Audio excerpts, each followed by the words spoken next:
Yep. Speaking of big drug companies, the Roche got sued this week by a bunch of soldiers who discovered that the anti-malarial drug they had been selling to the military almost exclusively for the better part of half a century, in fact, causes literal madness, causes psychosis, causes suicidal ideation, causes homicidal rages, causes a range of is a neurotoxin. And that Roche, now connected with Genentech in the United States, knew this dating back to the very beginning of studies of the drug from the 1940s. And if you're wondering why soldiers don't trust the military, by the way, this was another military mandatory drug. And here's what the amazing thing, how pernicious this was. One reason why Roche and apparently, I assume complicit members of high-ranking members of the military to order this too, but one reason why they thought they would never get caught is because the horrible neurotoxin side effects of their anti-malarial drug that they were forcing upon soldiers are also often the side effects of war and violent conflict. So they knew they could write off and by the way, the FDA approved this, even though it didn't go through the proper double-blinded clinical testing that it should have gone through.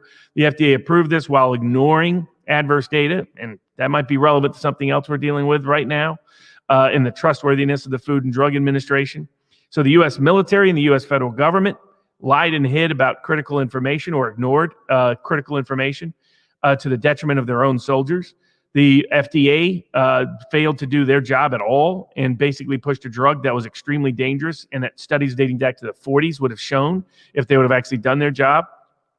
But one of the suits they're bringing is called medical monitoring. And so what is, you have a right, if you've been the victim of a tort like this, to order that they pay for monitoring of your condition to see if you're suffering from some of the side effects.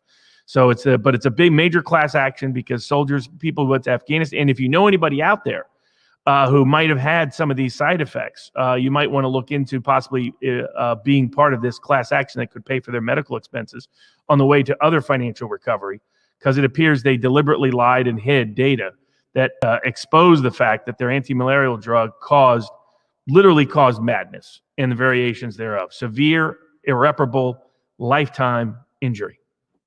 I'm having trouble getting the chat not to move when I'm trying to bring the comment up. What was the name of the drug? Someone had asked. I know it is the anti-malarial drug, but if you don't, because someone else asked in a caps chat, they believe they took the drug.